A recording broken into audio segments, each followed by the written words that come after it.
Times में आपका स्वागत है। नगर निगम का संग्राम। और जब भी रीवा शहर की चर्चा होगी, रीवा नगरीय क्षेत्र की चर्चा होगी, तो एक नाम जो हमेशा से अपनी एक अलग कार्यप्रणाली के लिए लोगों के बीच रहा, वीरेंद्र गुप्ता। रीवा नगर निगम से वो महापौर रहे हैं, लेकिन अब इस बार जब सीट सामान्य हुई तब फिर से ये नाम चर्चाओं में है। चर्चाओं में होना लाजमी है, क्योंकि जिस पंचवर्षीय वो महापौर रहे उस समय उनके जो काम थे, और दूसरा संगठनात्मक क्षमता जो है, अलग अलग दायित्व, चाहे विधानसभा चुनाव रहे हों, चाहे लोकसभा चुनाव रहा हो, या फिर संगठन के तमाम जो चुनाव रहे, उसमें एक बड़ी जिम्मेदारी निभाते आए हैं। लेकिन अब चर्चा इस बात की शुरू हुई है कि क्या इस बार फिर से रीवा नगर निगम के वो दावेदार होंगे। ऐसे तमाम विषयों को लेकर हम उनसे बात करेंगे।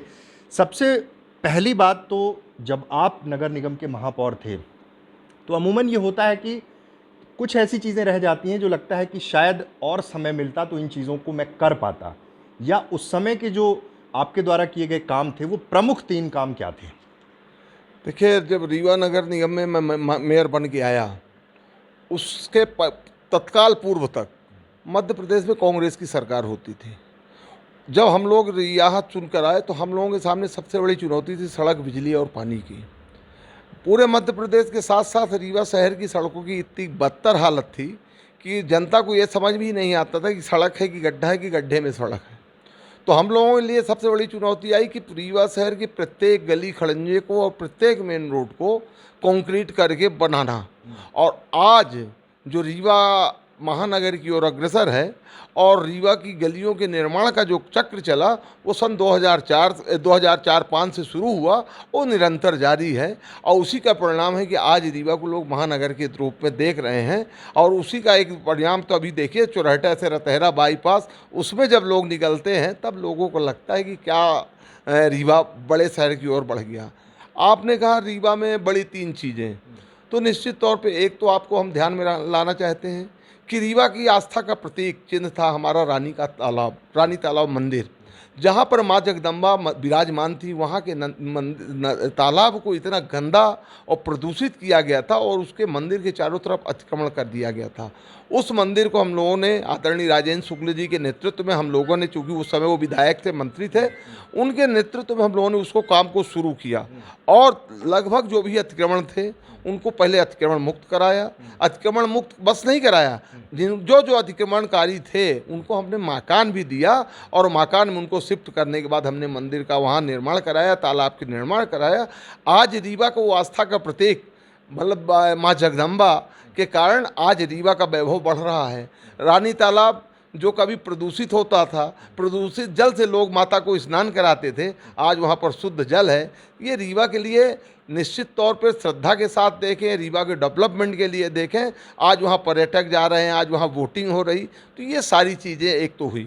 दूसरा, रीवा में जब हम मेयर बने उस टाइम में रीवा में पेयजल की बड़ी असुविधा होती थी, और हमने वहाँ पर पहुँचे तो हमने नए फिल्टर प्लांट लगाए, नई पानी की टंकियाँ लगाई। हम अपने टाइम में ही हमने पाइपलाइन का टेंडर किया।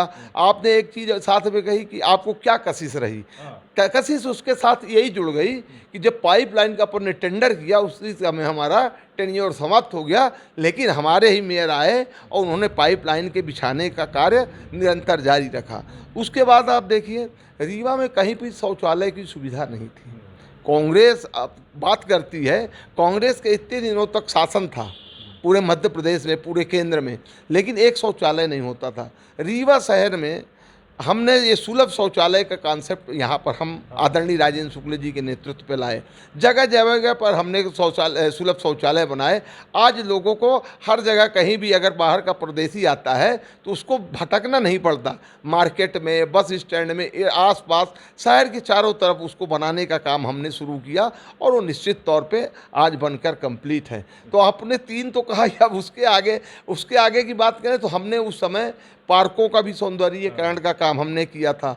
सबसे बड़ा काम उस समय देखिए, सबसे बड़ी जो दिक्कत थी, चूँकि प्रदेश में कांग्रेस की सरकार होने से ये रीवा नगर निगम में 16-16 महीने की लोगों को तनख्वाह नहीं मिल पा रही थी। यहाँ 94 से लोगों के जीपीएफ नहीं जमा हो रहे थे। जब मैं नगर निगम में महापौर बन के पहुँचा तो वहाँ सबसे बड़ी समस्या थी कि लोगों को तनख्वाह नहीं, लोगों को जीपीएफ का पता नहीं।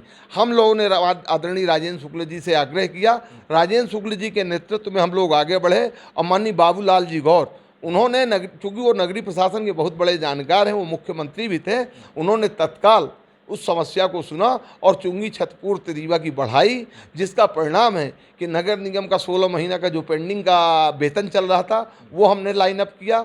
94 से जो लोगों के जीपीएफ नहीं जमा हुए थे उसको हमने लाइन अप किया। और रीवा नगर निगम को कांग्रेस रिजीम में लोग नरक निगम बोला करते थे। आज ये रीवा का सौभाग्य है कि आज हमारा नगर निगम डेवलप होकर खड़ा है, ये हम सबके लिए गौरव की बात है।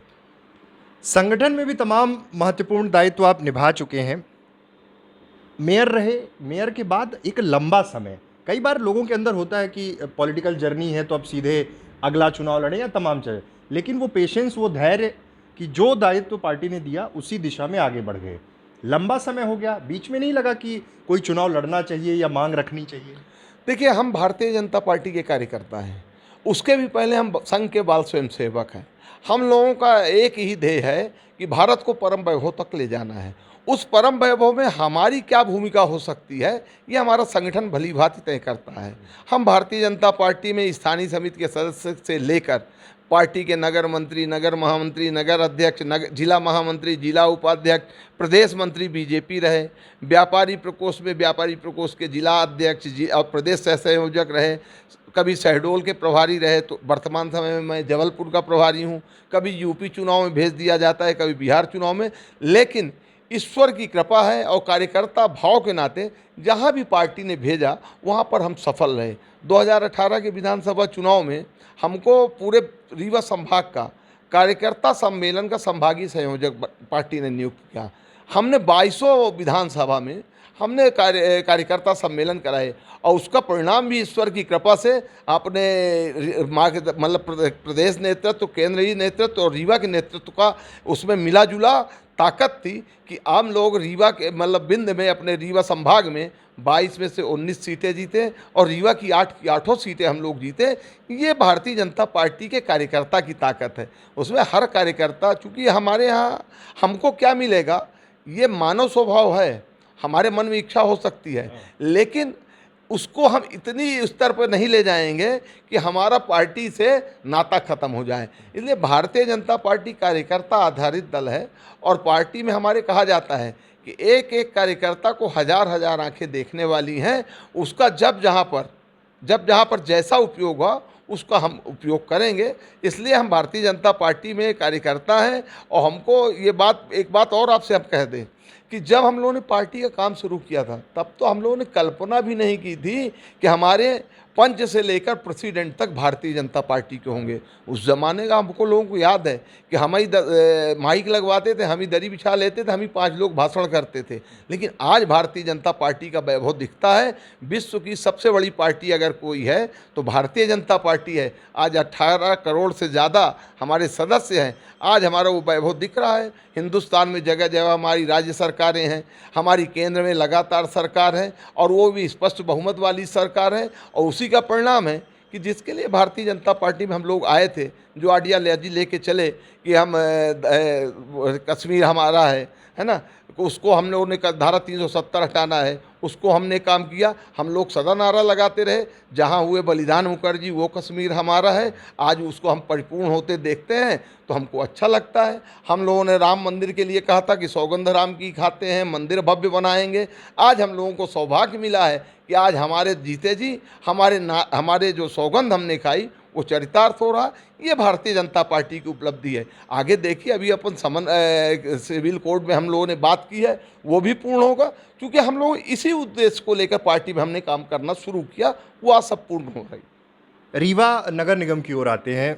कांग्रेस का ये आरोप है कि जो भी काम हुए, जब आप महापौर बने उसके बाद, जब से मध्य प्रदेश से जब सरकार गई, तो उनका ये कहना था कि केंद्र में हमारी सरकार थी, फंड वहाँ से लेकर, और यहाँ रीवा के लिए भी बहुत सारा फंड जब कमलनाथ केंद्र में मंत्री थे, नगरीय प्रशासन, तब उन्होंने दिया। तो हमने कभी इसका ढिंढोरा नहीं पीटा, उनका ये स्पष्ट रूप से कहना है। और व्यवस्थित विकास नहीं हो पाया है, तमाम तरह के आरोप होते हैं, चाहे सीवर लाइन को लेकर हो या जगह जगह जो भी चीज़ें चल रही नगर निगम, व्यवस्थित विकास नहीं हो पाया, ये सीधा सीधा कांग्रेस का एलिगेशन है। देखिए, आरोप उनको लगाना चाहिए जिन्होंने विकास की दिशा में कुछ कार्य किया हो। हम तो एक बात कहना चाहते हैं कि कांग्रेस की लगातार केंद्र में और प्रदेश में सरकार रही, तो लोगों को बेरोजगारी, भूखमरी, पानी की, पेयजल की समस्या, बिजली की समस्या, हम तो 2003 में मध्य प्रदेश में सड़क बिजली पानी के नारे पे ही हम आए कि बिजली पानी दे ना सके वो सरकार निकम्मी है, ये हमने नारे को बुलंद किया और मध्य प्रदेश में जनता जनार्दन ने जनादेश को पलट दिया, भारतीय जनता पार्टी आई। तो ये अपने विकास की तो बात ना करें कि इन्होंने कोई विकास किया, इनके यहाँ विकास कोई होता नहीं था, इनके यहाँ केवल नेता माला माल होते थे। विकास का अगर असली क्रम शुरू हुआ तो चाहे हम रीवा की बात करें, चाहे मध्य प्रदेश की बात करें, तो ये 2004 के बाद जब मध्य प्रदेश में भारतीय जनता पार्टी की सरकार बनी। और जहां बात रीवा की करते हैं तो हम आपसे पहले निवेदन किए, रीवा में सड़क नाम की चीज़ नहीं थी, लोगों को पेयजल मुहैया नहीं होते थे, नाली का कहीं पानी हरदम बढ़ता था, आए दिन बाढ़ होता था। 97 की बाढ़ कोई भूल सकता है क्या?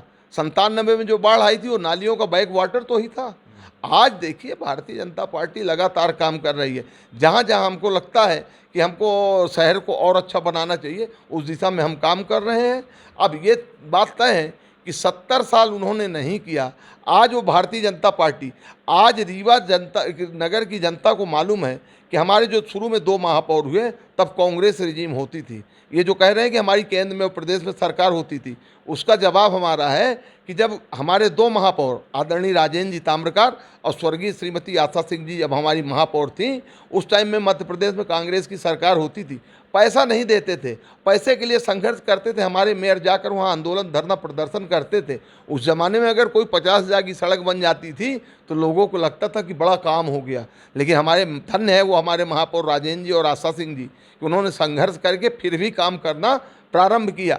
और जब से भारतीय जनता पार्टी की सरकार आई है तब से स्पष्ट रूप से यह तय कर दिया गया कि किसी भी नगर, केवल मेयर नहीं, किसी भी नगरीय निकाय के किसी भी अध्यक्ष या मेयर को भोपाल आने की ज़रूरत नहीं है। उसके खाते में उसका हक का पैसा उसके यहाँ पहुँच जाएगा और भारतीय जनता पार्टी के नेतृत्व में ये काम चल रहा है। और रही बात केंद्र सरकार के उनके बजट की, तो मैं कहता हूँ ना कि अगर आप प्रदेश में थे, आपके प्रदेश में होने के कारण आपका नगर निगम था ही, तो आप क्यों नहीं प्रोजेक्ट बनवाते थे?